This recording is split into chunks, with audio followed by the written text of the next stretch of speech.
Bismillahirrahmanirrahim. Assalamualaikum warahmatullahi wabarakatuh. Innal hamdalillah nahmaduhu wa nasta'inuhu wa nastaghfiruh wa na'udzu billahi min syururi anfusina wa min sayyiati a'malina may yahdihillahu fala mudhillalah wa may yudlil fala hadiyalah. Asyhadu an la ilaha illallah wahdahu la syarikalah wa asyhadu anna Muhammadan abduhu wa rasuluh. Allahumma sholli wa sallim wa barik ala sayyidina Muhammadin wa ala alihi wa sahbihi ajmain. Amma ba'd. Alhamdulillah, puja dan puji syukur kita panjatkan kehadirat Allah Subhanahu wa taala. Salawat dan salam semoga selalu tercurah bagi junjungan kita Nabi Muhammad sallallahu alaihi wasallam. Senang sekali saya bisa berada di masjid yang mulia ini, di Masjid Darul Ma'arif ya. Alhamdulillah. Terima kasih banyak atas undangannya. Masya Allah, jamaahnya kira-kira ada 2000 orang kalian ya. Alhamdulillah ya. Alhamdulillah, mudah-mudahan ya, insya Allah ya, makin besar masjidnya. Alhamdulillah. Mungkin buat bapak-bapak atau ibu-ibu yang di belakang yang belum tahu nama saya Dondi Tan, Pak. Ya, Tan itu marga saya, Pak. Marga itu kalau di bahasa Chinese itu Se. Jadi saya panggilannya Dondi Setan gitu, Pak. Setan, Pak ya, bukan seton ya. Alhamdulillah, saya dari keturunan Tionghoa dan saya tidak bisa milih untuk lahir menjadi keturunan Tionghoa, ya. Begitu juga bapak-bapak dan ibu di sini tidak bisa milih mau lahir jadi orang suku dan ras apa tertentu, tidak bisa. Ya. Itu semua sudah menjadi takdir dari Allah Subhanahu Wa Taala. Alhamdulillah, yang bisa kita lakukan adalah dengan suku dan ras kita diwajibkan untuk saling mengenal dan saling berkasih sayang ya. Alhamdulillah, saya kembali menjadi muslim tahun 2014. Saya lahir muslim, setiap bayi yang lahir muslim, kan begitu Pak? Ya, betul ya? Saya dikafirkan oleh orang tua saya dari kecil, dibawa ke gereja ya, sampai sampai saya berkeluarga, bahkan sampai saya pindah di Jakarta. Saya lahir di Semarang, besarnya di Nusa Kambangan Pak saya, Pak. Ada yang tahu Nusa Kambangan Pak ya? Hah? Tahu ya? Tahu kan Nusa Kambangan? Yang penjara itu kan? Tapi saya bukan di penjaranya, di kota Cilacapnya gitu ya. Jadi kalau saya dulu di rumah buka pintu kelihatan Pulau Nusa Kambangannya. Nah, saya dari kecil memang tumbuh dan besar, rumah kedua saya itu adalah gereja. Jadi saya sudah akrab sekali dengan lingkungan gereja. Saya juga sudah akrab dengan kitab saya yang disebut dengan Bible ya. Saya sebutnya Bible. Saya sekarang nggak mau sebut Alkitab lagi. Kenapa? Karena ternyata Al-Quran juga nama lainnya adalah Alkitab. Betul Pak? Betul ya? Jadi saya sekarang sebut kitab saya nggak mau sebut Alkitab lagi, saya sebutnya Bible aja. Paling jauh Holy Bible gitu. Nah, saya tumbuh besar di gereja sehingga saya akrab dengan akidah yang menuhankan Tuhan yang jadi manusia atau manusia yang jadi Tuhan gitu. Ya, saya sudah terbiasa dengan akidah Trinitas gitu. Ya, mungkin Bapak Ibu yang sudah pernah mendengar bahwa di dalam saudara-saudara kita yang Kristen itu mengimani akidah ketuhanan, konsep ketuhanan yaitu Trinitas ya. Kristen yang mayoritas nih maksud saya ini. Kristen yang paling banyak di seluruh dunia itu akidahnya mengimani Trinitas. Apa itu Trinitas? 3 tapi 1, 1 tapi 3. Artinya buat orang Kristen mereka tetap menganggap bahwa Tuhan itu Esa ya, tetapi Tuhan yang Esa itu bisa bermanifestasi dalam 3 pribadi. Nah, mungkin Bapak Ibu yang belum pernah mendengar tentang Kristen atau Nasrani ya, ini sekarang saya bagikan bagaimana akidah mereka, bagaimana konsep ketuhanan mereka, bagaimana konsep keselamatan mereka, dan bagaimana kitab suci mereka tersusun gitu ya. Kenapa saya harus memberitahukan Bapak Ibu di sini? mungkin Bapak Ibu yang belum pernah mendengar atau belum pernah mempelajari, cukup tahu saja, ya, cukup tahu saja. Tidak perlu mempelajari secara detail. Kenapa saya harus memberitahukan? Karena sampai saat ini di mana-mana, terutama di Indonesia yang berpenduduk Islam paling banyak di seluruh dunia, masih terjadi nggak yang namanya proses upaya-upaya pemurtadan? Masih ada Pak? Masih ya? Di komplek ini ada nggak Pak? Proses pemurtadan? Pernah kasus nggak Pak? Ada kasus? Belum ya? Kalau di kompleks ini ada gereja Pak? Nggak ada ya? Ada? Oh, kira-kira mau dijual nggak Pak? Kalau mau dijual kasih tahu saya Pak ya. Insya Allah nanti saya cari dana untuk beli Pak, Insya Allah. Seperti yang dulu pernah kita lakukan di Jawa Tengah. Ya, dulu saya pernah patungan sama teman-teman, kita beli gereja. Ukuran tanahnya kurang lebih waktu itu hampir 400 meter, bangunannya kurang lebih 250 meter lah. Kita beli di sebuah desa, yang ternyata di desa itu, waktu gereja itu dibangun, orang Kristennya cuma ada 5 orang, satu keluarga itu, satu kakak itu, ya. Jadi suami, istri, dan 3 anak. Bagaimana ceritanya? Sebuah gereja di sebuah desa bisa dibangun, orang Kristennya cuma 5 orang. Nah, itu berarti ada apa? Ada penyalahgunaan prosedur, ya. Ada penyimpangan prosedur. Boleh nggak kira-kira kalau satu desa umat Kristennya cuma 5 orang dibangun gereja? Nggak boleh, ya Pak ya. Ada aturannya dari pemerintah gitu.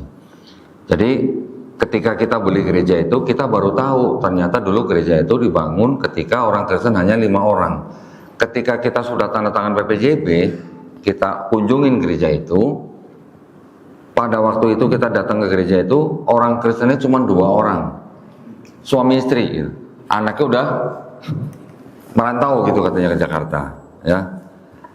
Nah, ketika kita membeli gereja itu, kita baru tahu ternyata gereja itu dulu dibangun ketika kepala desanya sedang dijabat oleh PLT gitu katanya, ya. Jadi bisa diduga ada penyimpangan prosedur. Nah, kira-kira nanti kalau tempat Bapak nih, kalau ada kejadian serupa begitu ya, Bapak-bapak sudah tahu bagaimana harus bertindak gitu ya. Itu memang ada aturannya, jadi tidak boleh sembarangan. Aturan untuk membangun rumah ibadah sudah diatur oleh pemerintah. Begitu juga dengan penyiaran agama ya. Mohon maaf saya lupa, di gereja itu yang di Klaten itu dulu ketika masih aktif ya, sebelum COVID, ada kebaktian nggak? Kalau orang Kristennya cuma ada 5 orang, tapi tiap minggu ada kebaktian nggak? Ada, ramai. Dari mana? Ternyata dari luar, didatangkan orang 2-3 mobil setiap minggu untuk kebaktian.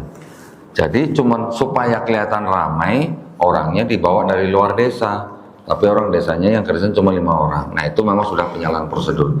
Nah, begitu juga dengan pensiaran agama. Pensiaran agama juga diatur oleh pemerintah ya.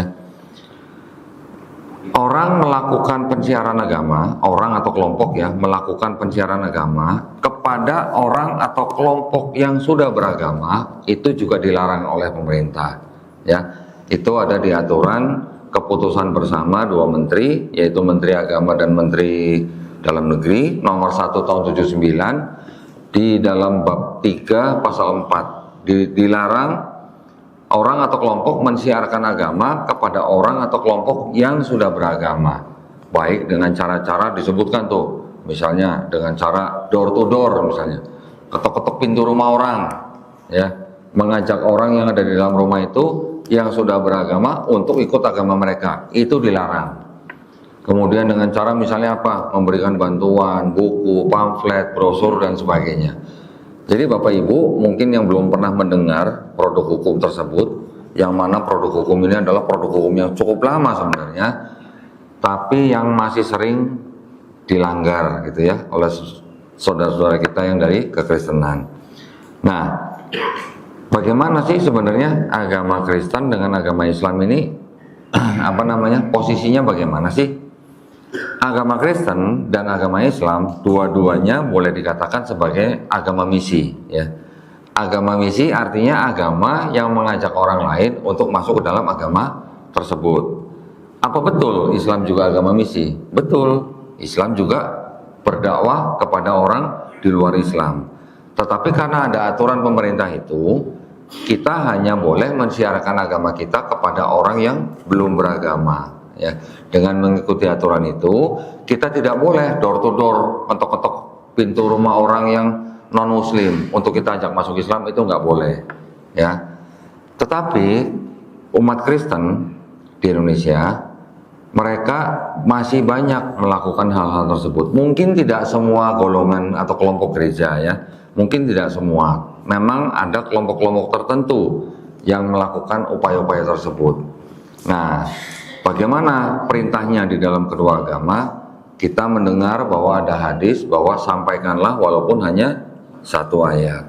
Kalau di Kristen bagaimana? Ada nggak sih perintahnya? Ada. Perintahnya apa? Karena itu pergilah, jadikanlah semua bangsa muridku, murid Yesus maksudnya. Baptislah mereka dalam nama Bapa dan Putra dan Roh Kudus. Bedanya dengan Islam, kita hanya disuruh menyampaikan walaupun hanya satu ayat, tetapi kita juga ada perintah apa? La ikroha fiddin, tidak ada paksaan dalam agama Islam. Tetapi kalau di Kristen bagaimana? Kalau belum dibaptis kan berarti belum selesai itu urusannya, gitu kan? Karena disuruh apa? Baptislah dalam nama Bapa dan Putra dan Roh Kudus. Walaupun ayat itu ayat yang tidak otentik, ya, saya bisa buktikan. Tetapi memang ayat itu yang dipakai oleh kekristenan, baik itu Katolik maupun Protestan, untuk apa? Untuk menyebarkan agama mereka. Saya berbicara begini bukan berarti saya mengajak Bapak Ibu untuk membenci orang-orang yang beragama Kristen, bukan, ya, sama sekali bukan. Tapi saya memberitahukan di sini untuk membagikan pengetahuan ini kepada Bapak, supaya Bapak Ibu bisa melindungi keluarga Bapak Ibu, ya, bisa melindungi saudara-saudara Bapak, teman-teman Bapak dari upaya-upaya pemurtadan, ya.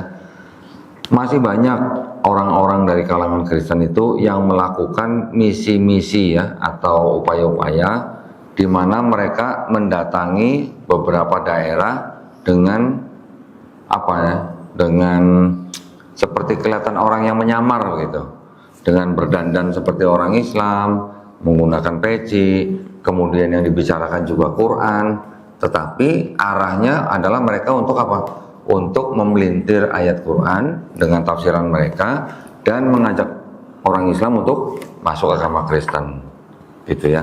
Itu yang sering dilakukan. Apa yang sering dibicarakan oleh orang-orang seperti itu ketika mengajak orang-orang Islam untuk masuk ke agama Kristen? Mereka sering mencomot-comot ayat Quran, kemudian menafsirkan dengan tafsiran sendiri, ya. Contoh misalnya di dalam Quran surat Maryam ayat 71 dikatakan bahwa semua manusia akan mendatangi neraka, gitu. Tulisannya begitu, ya. Terus apa, Pak? Lanjutannya bagaimana? Semua manusia akan mendatangi neraka dan itu adalah ketetapan dari Allah Subhanahu wa taala, ya. Sudah ditetapkan gitu istilahnya. Mereka nanti akan mencoba menafsirkan begini. Tuh, kamu mau jadi muslim kalau kamu harus masuk neraka gitu. Tulisannya, terjemahnya mendatangi gitu. Tapi dipelintir sama mereka memasuki gitu. Paham ya maksud saya? Padahal di situ yang dimaksud adalah semua manusia itu siapa? Muslim iya, non muslim juga iya. Artinya apa? Mendatangi, diperlihatkan, gitu ya. Tetapi ada ayat yang ke-72-nya bahwa orang yang bertakwa akan diselamatkan, orang yang zalim akan ditinggal dalam keadaan berlutut. Itu ayat yang ayat ke-71 itu sering banget dipakai oleh misionaris. Untuk apa? Untuk memurtadkan orang Islam. Dan sudah banyak kasus yang terjadi. Nah, nanti ada lagi. Misalnya Quran surat Maryam ayat 28 yang mengatakan ketika Siti Maryam membawa bayi Nabi Isa alaihissalam ke kaumnya, ketika kaumnya mengatakan wahai ukhta Harun gitu, ya, menyebut Siti Maryam dengan sebutan apa? Ukhta Harun. Diterjemahkan apa? Saudara perempuan Harun. Gitu. Ya, contoh nih. Nanti dia akan berkata begini.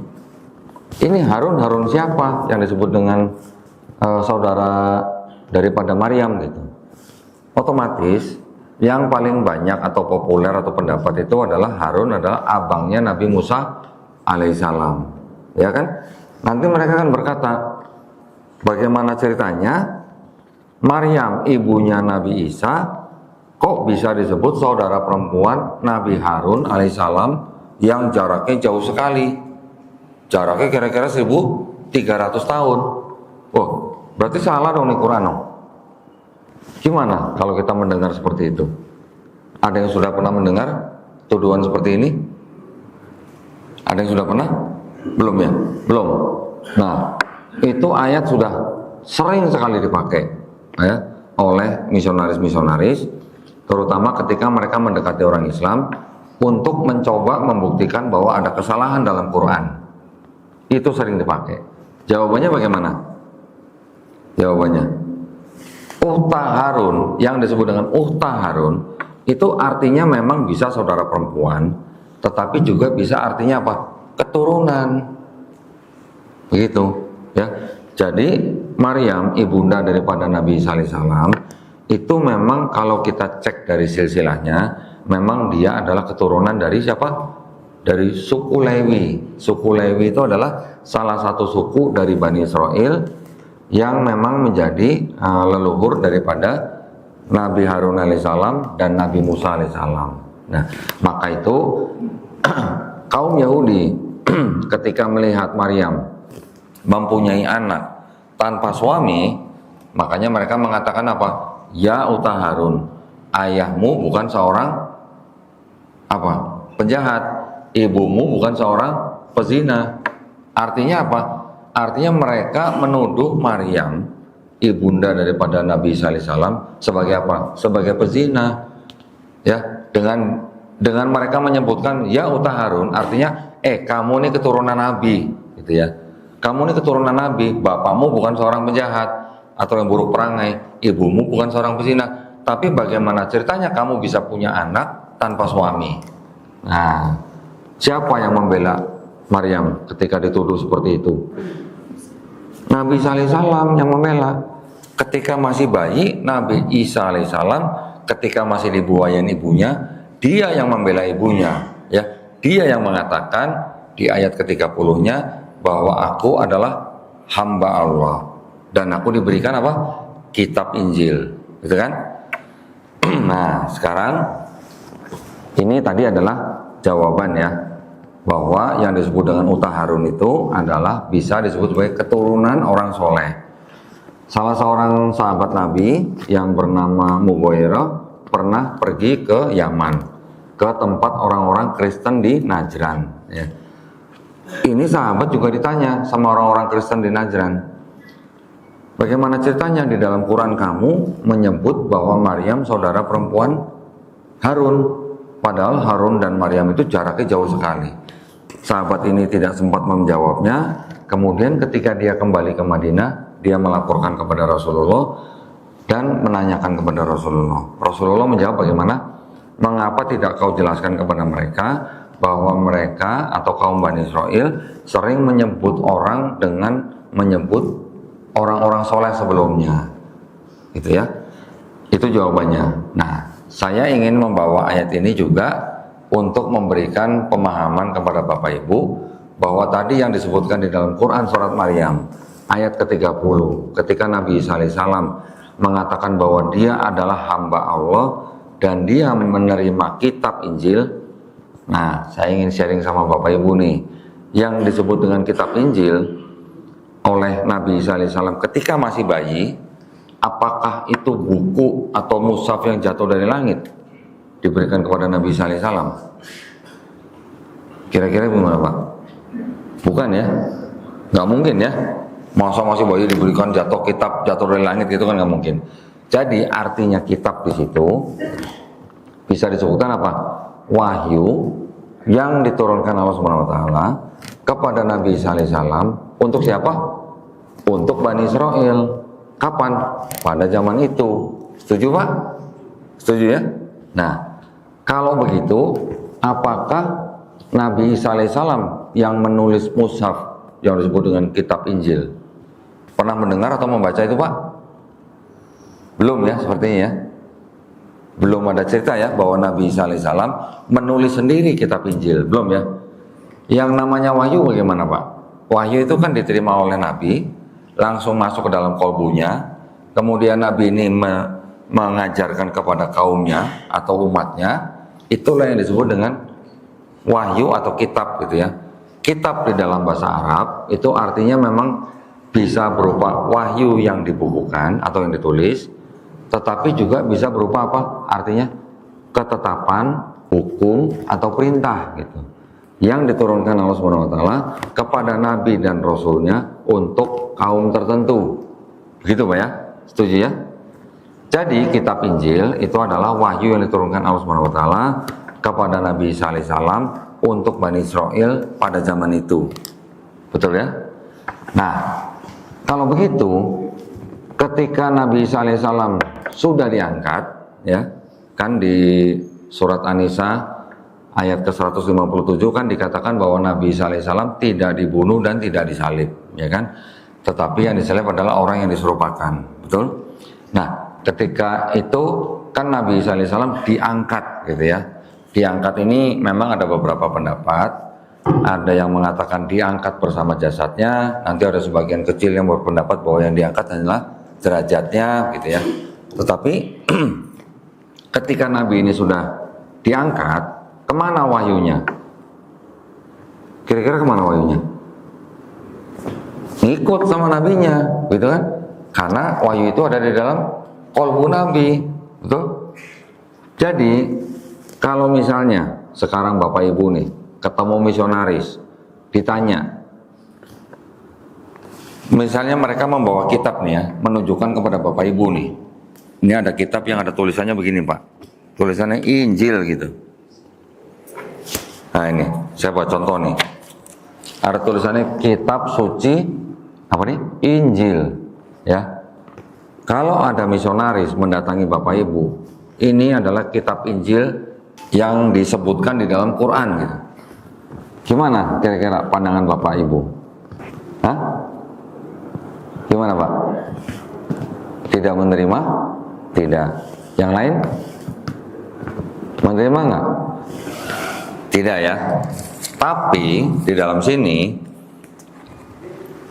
tulisannya apa nih Pak? Isa Al-Masih. Ada tulisan Isa Al-Masih nih di sini ya. Jadi mereka mencetak kitab ini yang disebut dengan apa namanya? Bible ini, di dalamnya ada kisah-kisah, mereka menulisnya dengan nama Isa Al-Masih di sini ya. Kemudian di depannya mereka menulis dengan sebutan Injil. Nah, kita sebagai umat Islam harus hati-hati ketika kita melihat ini ya. Kitab ini di daerah-daerah ini banyak dibagikan kepada rumah-rumah orang Islam. Banyak dibagikan.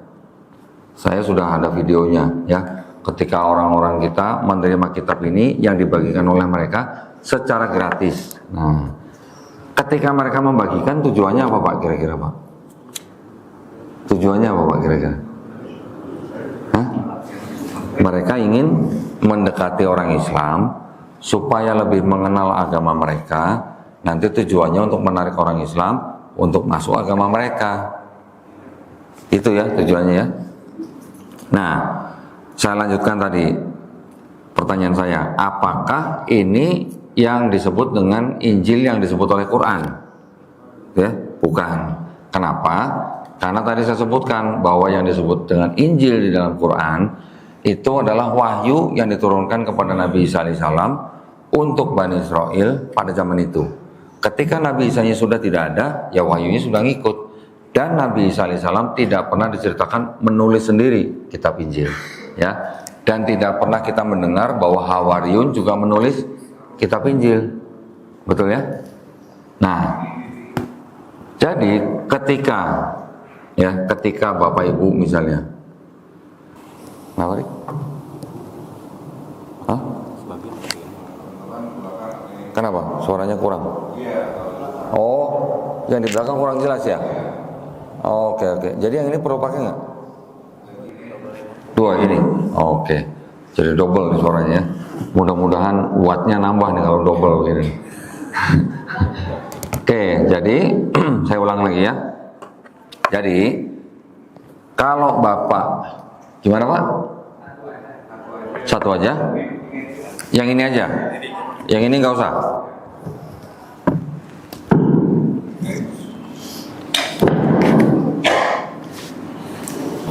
Ini ada tombol matiin nggak? Nggak usah, nggak ada ya. Oke, tes cukup jelas Pak? Jelas ya? Alhamdulillah. Baik, jadi ketika nanti Bapak Ibu misalnya ditunjukkan kitab ini, terus ada yang mengatakan bahwa ini adalah Injil yang disebut dalam Quran gitu. Jangan buru-buru percaya, ya Pak ya, Ibu ya. Injil yang diterima oleh Nabi Isa alaihissalam yang disebutkan dalam Quran itu bukan Bible-nya orang Kristen. Ini saya berani tegaskan nih, bukan Bible-nya orang Kristen. Kenapa? Karena saya sudah pelajari siapa yang menulis ini, kapan kira-kira ditulis, di mana ditulis, siapa yang memberi nama daripada kitab-kitab itu, yang buku-buku yang ada dalam kitab ini, gitu. Ya. Jadi ini sekali lagi saya katakan bukan Injil yang disebut dalam Quran, ya. Oke, terus kemudian di dalam kitabnya orang Kristen, ya, itu ada dua bagian, ya. Namanya adalah, yang pertama adalah disebut dengan Perjanjian Lama dan juga Perjanjian Baru, ya. Kalau yang ini memuat Perjanjian Lama dan Perjanjian Baru. Kalau yang saya pegang barusan ini hanya khusus Perjanjian Baru saja, ya. Kitab yang disebut dengan Perjanjian Baru ini memang ditulis oleh orang-orang Kristen dari mulai pertengahan abad pertama sampai abad kedua. Ini ya, yang ini ya. Nah, terus di sini ada Perjanjian Lama nih. Perjanjian Lama ini yang menceritakan dari mulai Adam, ya, sampai Nabi Nuh, sampai Abraham, sampai punya anak Ismail dan Ishak, nanti dari Ishak punya anak Yakub, ya, nanti dari Yakub punya anak bangsa Israel, dan selanjutnya sampai ke Musa, Harun, sampai ke Daud, Sulaiman, dan raja-raja bangsa Israel, sampai akhirnya ada nabi-nabi yang kecil. Contohnya misalnya ada Nabi Yesaya, Yeremia, Yakub, Hagai, Habakuk, Ayub, Yunus, dan sebagainya, ya. Kemudian juga ada tulisan-tulisan yang disebut dengan tulisan-tulisan orang bijak, gitu, ya. Jadi di bagian yang pertama, yang Perjanjian Lama ini, isinya adalah kitab-kitab yang menceritakan dari mulai Adam sampai Nabi Maliaki, tulisan di sini ya, Nabi Maliaki. Yang Perjanjian Baru isinya apa? Yang Perjanjian Baru itu isinya 4 kitab yang menceritakan tentang Isa Al-Masih atau Yesus Kristus yang dikenal oleh orang Kristen, dari mulai lahir sampai disalib, diceritakan yang disalib di sini ya, sampai disalib, sampai hari bangkit di hari ketiga, kemudian diangkat, gitu. Nah, setelah itu ada kitab-kitab yang lain yang disebut dengan surat-surat Paulus, gitu. Ya, ada yang pernah dengar Paulus, Pak? Ada yang pernah dengar ya Paulus ya? Paulus itu yang sebenarnya dianggap sebagai pendiri agama Kristen, ya. Bukan Yesus yang diceritakan di sini yang mendirikan agama Kristen, tapi Paulus itu yang mendirikan agama Kristen. Nah, nanti setelah ada 13 surat-surat Paulus, juga ada surat-surat yang disebut dari surat-surat Rasul, gitu. Kalau Bapak mendengar saya mengatakan Rasul dari kitab ini, itu beda artinya dengan Rasul di dalam Islam, ya. Kalau kita mengetahui Rasul di dalam Islam artinya Nabi yang menerima risalah, betul kan? Tetapi kalau Rasul di dalam kitab ini, itu artinya hanya sebagai pengikut Yesus, gitu, ya.